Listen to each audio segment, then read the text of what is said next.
de interação, né? Se eu definir o V dessa maneira, como integral espacial de uma certa densidade espacial, tá certo? Com a dependência temporal dada daquele jeito, eu garanti que, pelo menos,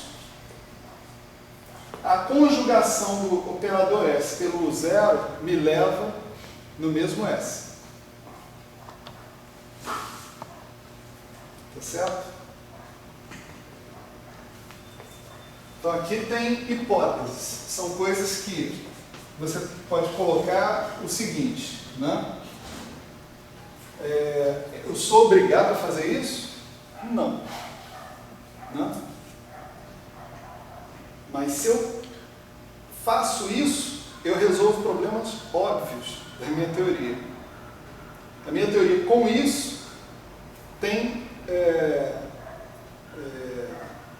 praticamente uma covariância manifesta. Eu digo praticamente porque ainda tem um problema. E o problema é esse aqui, esse T. Né? Para a gente entender esse problema, vamos de volta lá para as aulas do Álvaro, lá para o início do curso. Né? Faz V0 igual a V, é isso? Hã? Faz V0 igual a V. Não, V0 é igual a V. Isso não é hipótese. Qual foi a última hipótese que fez agora? Não. A hipótese é que o V é integral da densidade espacial. Essa densidade espacial, a definição da evolução temporal dela é como todos os operadores na descrição de interação. Isso não é uma hipótese, isso daqui é dizer, olha, se o H na representação de Schrödinger é isso, o H na representação de interação é isso.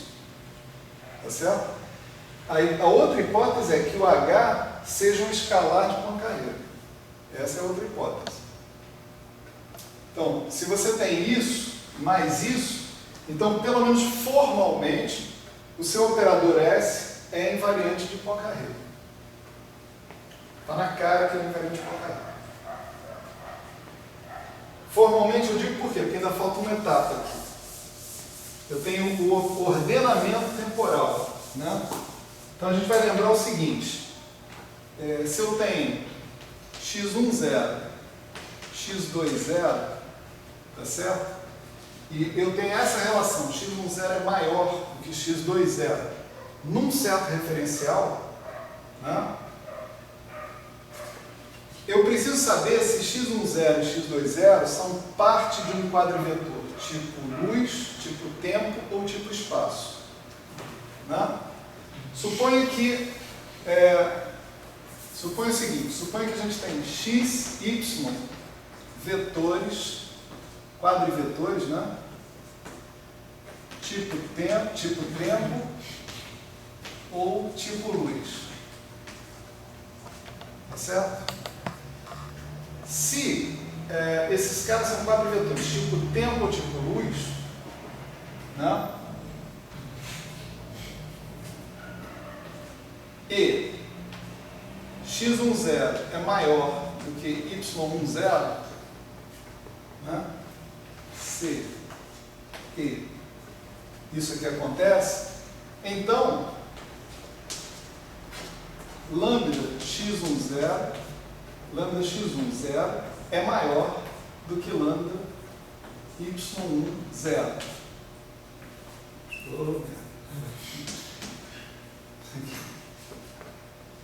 Se eles são tipo tempo, tipo luz, e isso, e lambda pertence a L mais para cima, né? Naturalmente. Se lambda é uma transformação de Lorentz própria e ortógona, você tem x e y vetores tipo tempo ou tipo luz. Então, se você tiver x10 maior que y10, em outro referencial arbitrário, lambda x10 vai ser maior que lambda y10. Então, esse operador, essa operação de ordenamento temporal, né, ela tem um significado invariante de Lorentz se os vetores aos quais ela estiver se referindo, tá certo? Forem tipo tempo ou tipo luz. Quais são os vetores, no caso? H, né? Você vai trabalhar com coisas assim. Por exemplo, T de H de x1, H de x2. É um exemplo, né? Então você vai ter que analisar quem é esse x1, quem é esse x2. Se, por exemplo, se os dois forem tipo luz, ou se os dois forem tipo tempo, ou se um for tipo tempo e outro for tipo luz, você pode garantir que, dado um referencial, o x10 é maior que x20, em qualquer outro referencial, lambda x10 vai ser maior que lambda x20. Tá certo? Então, essa operação T é muito bem definida e é invariante de Lorentz o significado dela se ela estivesse referindo a vetores tipo tempo ou tipo luz. Isso daí tem conta a causalidade na matriz S. Não, eu ainda não estou em ponto. Calma, já vou impor. Né? No entanto, olha só o que acontece. Eu não tenho só isso, eu tenho umas integrais aqui. Ó. É isso? Se eu tenho essas integrais, significa que eu estou somando sobre todos os vetores x1 e x2 possíveis, inclusive os tipos espaço. Não é? Esses caras aqui podem ser tipo espaço. Um deles ser tipo espaço, o outro ser tipo luz. É coisa assim. Tem que se manter no tipo luz e tipo tempo e tipo luz. Senão você perderia a... Não, mas eu não tenho como. Eu não tenho como me manter só restrito a tipo tempo e tipo luz. Eu não posso introduzir aqui uma restrição nessa integração. Só vou integrar sobre cada tipo tempo e tipo luz. Eu não posso fazer isso. A minha integral se eu fizer isso, eu nem sei como fazer isso. Como é que dá para fazer um negócio desse? Não, olha só. Se isso aqui for tipo espaço, aí eu estou num referencial. Quando eu vou para outro referencial, os tempos podem trocar ou não. Depende. Né? Eles podem trocar. O x10 era maior que o x20, o lambda x10 fica menor que o lambda x20. Aí o meu operador de ordenamento temporal, o que ele vai fazer? Ele vai ficar doidinho. Ele vai depender de qual referencial que eu estou trabalhando para dizer qual o resultado concreto da aplicação dele. Está claro isso, gente? Isso é muito, muito importante. Então, o único jeito que eu tenho de escapar dessa história é dizer o seguinte: tá bom, quando os caras são tipo espaço, o operador de ordenamento temporal fica doidinho, mas isso não faz diferença. Eu vou impor mais uma hipótese, que H de x1 comuta com H de x2 se x1 menos x2 ao quadrado for menor que zero. Agora você vai fazer. Ele não tem nada a ver uma operação com a outra. Exatamente. Aí, o operador de ordenamento temporal diz o seguinte: se eu botar um cara na frente ou outro cara na frente, tanto faz. Porque como eles comutam, tá certo? Como eles comutam, tanto faz eu botar na frente como atrás, não tem problema. Vai dar o mesmo resultado. Esse quadrado está aparecendo. Está dizendo que o x1 e o x2 é tipo espaço. Uhum.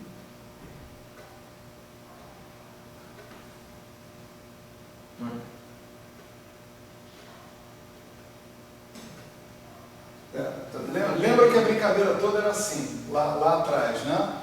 Você tinha que x menos y ao quadrado era maior que zero, por exemplo. A história toda, vamos relembrar como é que foi a discussão lá com o Alton, né?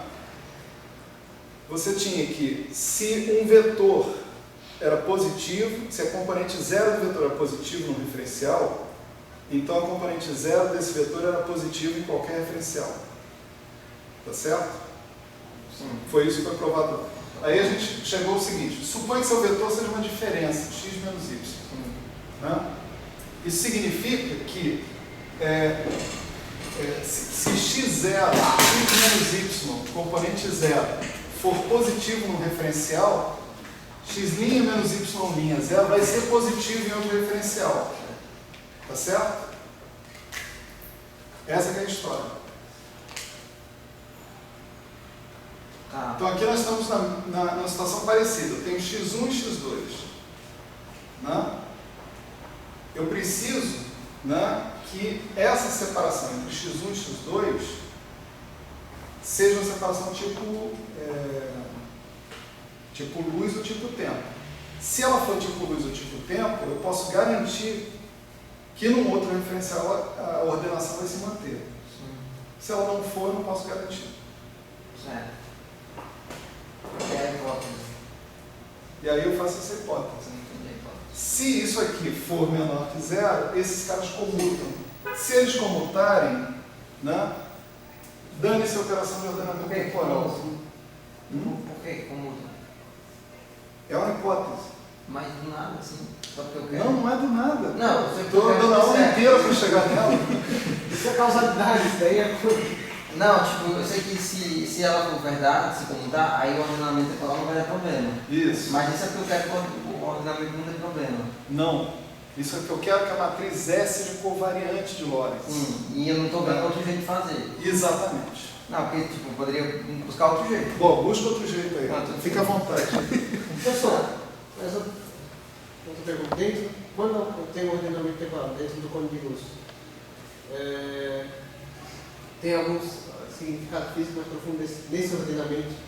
Que vai acontecer Então, tem milhares de consequências dessa história, né, que a gente vai ver algumas delas.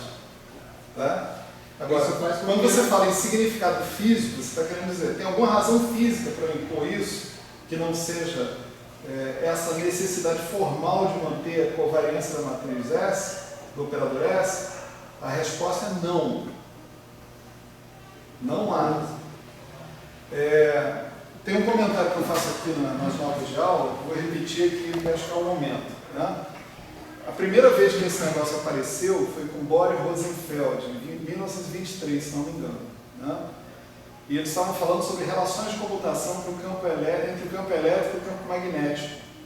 Eles estavam dizendo, olha, pode dar problema de violação de causalidade se você puder medir o campo elétrico e o campo magnético com precisão arbitrária em todos os pontos. Então a solução dos problemas de violação de causalidade que eles tiveram naquela época foi, eles comutam para separações tipo espaço. Então eles podem sim ser medidos com precisão arbitrária, contanto que a medida de um não interfira na medida do outro. Tá certo? Porque não vai ter um sinal de luz que vai chegar daqui até lá. Então essa condição foi conhecida como condição de microcausalidade, porque o contexto original onde ela apareceu era um contexto que se referia a campos elétricos e campos magnéticos. Tá certo? E ali estava muito claro, assim, aí tinha uma interpretação física, clara. O campo elétrico é observável, o campo magnético é observável, eu quero que esses observáveis interfiram só se houver a possibilidade deles interferirem. Se não houver, eu quero que eles não interfiram, que a medida de um não interfira na medida do outro. Tá certo? Só que, dali para cá, você quantizou muitos outros sistemas de campos. Você quantizou o campo de Dirac, você quantizou, sei lá, campo vetorial carregado, coisas assim, né? Campos de Weyl, né, etc. e tal. Em todos esses casos, a condição de microcausalidade continua valendo. Por quê? Que agora, esses campos, o campo de Dirac, por exemplo, não é um observável físico, ele nem corresponde a um operador hermitiano. Não dá para observar o campo de Dirac. Não dá para observar um campo de neutrino. Entende? Então, você não tem mais essa motivação original lá do Bohr Rosenfeld para dizer, não, eles têm que comutar em separações, eles comutam em separações tipo espaço, porque aí a medida de um não interfere com a medida do outro. Mas eu não meço. Então, por que eu vou querer que a medida interfira ou não interfira? Não é possível medir. Não tem medida. Então, essa condição não tem mais o menor sentido. ela não tem sentido se chamar ela de condição de microcausalidade para campos genéricos associados a operadores de campo que não são mensuráveis. Entende? Mas aqui o Weinberg pega e consegue dar uma interpretação para essa condição que é essencial para a manutenção da covariância do operador S. Ele diz, olha, é preciso haver essa condição que está aqui, caso contrário, o operador S não é covariante. A operação T, de tomar o ordenamento temporal, ela não tem um significado independente do referencial. Então, mais uma hipótese. Como que é a operação T? T. A operação T é ordenamento temporal. Com essa condição, ela ganha um significado independente do referencial. Então, aí você pode olhar para essa expressão aqui e falar, isso daqui é uma expressão invariante de Lorentz, invariante de Poincaré. Com essa condição. Sem essa condição, não. Você pergunta bem ali, só isso, pegando dois vetores com uma diferença do tipo espaço, que sejam separados por um vetor tipo espaço. Não, só isso. Só isso não é suficiente para dizer que esse cara só isso. Fala de novo. Só sabendo isso, não tem nenhuma intuição forte para dizer que isso é comum. Né? Para quaisquer x? Não, para x menos 20x2 ao quadrado menor que zero. Não. Não tem uma aplicação. Não, isso aí é uma imposição. O fato de você ter x1 menos x2 ao quadrado menor que zero não tem nada a ver. Não estabelece a priori nenhuma restrição sobre as relações, a álgebra que o h de x1 vai satisfazer com o h de x2. Certo? Ali não está fazendo a O cara restrição. está desesperado aqui. Não, é que essas hipóteses é para ser assim, óbvias, né? Óbvios. É. Mais ou menos óbvio. Não, é para chegar assim, ó, chegamos aqui, mas aí, mas assim, não vamos impor, aparecer assim, não vamos. Mas é mais ou menos isso. Não, tem que botar a mão e ver o que acontece. Então bota outra coisa, tenta pôr outra coisa. Entende? Tem que ter tempo para pensar. Olha só, isso, tem que ter tempo para pensar. No mestrado, doutorado, Não, mas tem que ter tempo para pensar, é verdade. Mas olha só, olha o nosso trajeto aqui, tá certo? Olha o nosso trajeto. Nosso trajeto eu tinha essa expressão, o operador S. Essa expressão está cheia de problemas, cheia de defeito, né? Cheia de coisas que eu não posso olhar e dizer explicitamente, claramente, isso aqui é covariante. Eu não tenho como. Né? Tenho um integral em dt, não integral em d4x, eu tenho um v de t, tá certo? E eu tenho um operador t, uma operação t de ordenamento temporal que tem possíveis ambiguidades. Né? Possíveis ambiguidades dependendo do referencial. Né? Eu tenho que dar um jeito nisso para encontrar uma expressão que seja explicitamente covariante relativista. O jeito que eu arrumei foi, olha, primeiro eu vou transformar dt em d4x. Para fazer isso, eu preciso que o v seja uma integral de uma densidade. Isso é super razoável. Isso é super, hiper, mega razoável. Né? Depois, impor que isso aqui seja um escalar é também super, hiper, mega razoável, porque você vai querer que o S seja um escalar, você já conhece a forma do S, né? E você sabe que aquilo ali é praticamente uma condição que ele vai ter que satisfazer. Né? Mas você ainda tem que consertar o T. Tá certo? Aí quando você vai olhar o T, você vai olhar os problemas. Quando é que o T é um problema? O T é um problema só quando a separação entre os pontos que você está querendo ordenar é tipo espaço. Tá certo? Quando essa separação entre os pontos é tipo espaço, ali o T é um problema. Aí você tem que bolar uma solução para esse problema. Não precisa se preocupar quando a separação é tipo tempo, quando a separação é tipo luz. Mas precisa se preocupar quando a separação é tipo espaço. Aí a solução é a solução mais simples do mundo, cara. Entende? Eu removo a ambiguidade do T. E qual é o problema? O O problema é que, quando a separação é tipo espaço, o T do H de x1, H de x2 é igual, por exemplo, H de x1, H de x2 no referencial A e é igual a H de x2, H de x1 no referencial B. Por quê? Porque nesse referencial A, x10 é maior que x20. Como os caras são tipo, como a separação é tipo espaço, pode ser que no referencial B, x20 seja maior que x10. Aí a operação T vai dar esse resultado. Você vai falar, cara, eu tenho aqui um problema, a menos que isso seja igual a isso. Para separações tipo espaço. Se isso for igual a isso, é o comutador que a gente pôs ali. Se não for igual a outra coisa, né? Aí você tem um problema. Você tem uma ambiguidade. Você tem uma dependência do referencial que você está trabalhando. Então, eu realmente queria passar para vocês a ideia de que isso que está aí, isso não é uma demonstração, de jeito nenhum, ninguém está falando isso, mas isso é a coisa mais natural que você pode fazer com esse troço. Não vejo, né? Eu já tive tempo para pensar. Não precisa confiar em mim, de jeito nenhum. Cientista não confia em ninguém, só nas suas próprias contas. Né? Mas eu vou dizer para vocês, não dá, eu pelo menos não consigo pensar uma coisa mais simples do que isso, para resolver esse problema. O cara vai ser H de x1, H de x2 ou H de x2 e H de x1? Eu não sei o que ele vai ser. Depende do referencial. O referencial A vai ser uma coisa, o referencial B vai ser outra. Bom, eles podem ser a mesma coisa se isso aqui como está. Quando x1 menos x2 é tipo espaço. Se acontecesse a soma, por exemplo. De ser o quê? A soma. Qual seria o problema que isso Não pode ser a soma. Não, por exemplo, quando você... O operador T, a operação T, o que faz é inverter a ordem, só isso. O que ele faz? Ele verifica qual é o tempo desse, e bota na ordem certa. Só isso que ele faz. Então, ou vai ser isso, ou vai ser isso. Um dos dois. Ele não dá dois resultados. Não. Ele só pode dar isso ou sim. isso.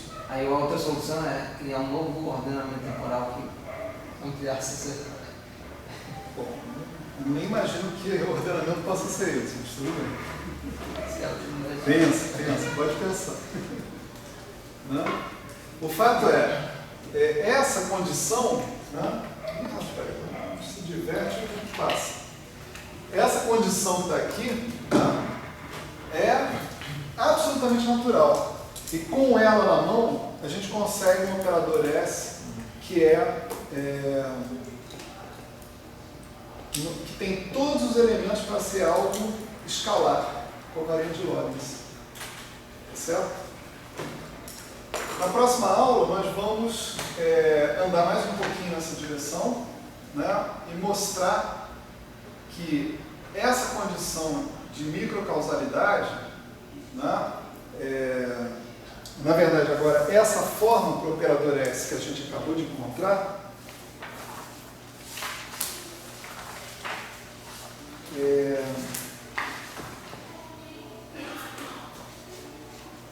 ela vai nos levar, né, à fixação daquele W. Lembra do W? W é o cara que define quem é o gerador de boosts interagentes. Né? Então, quando essa condição de microcausalidade, né, essas propriedades de transformação da matriz S, vão permitir que a gente fixe esse W, que a gente diga quem é ele, em termos do V. E que a gente estabeleça as condições que a gente estabeleceu sobre o W, a gente vai ter que estabelecer sobre o V, na verdade.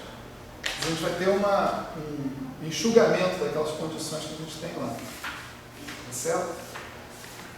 Próxima aula.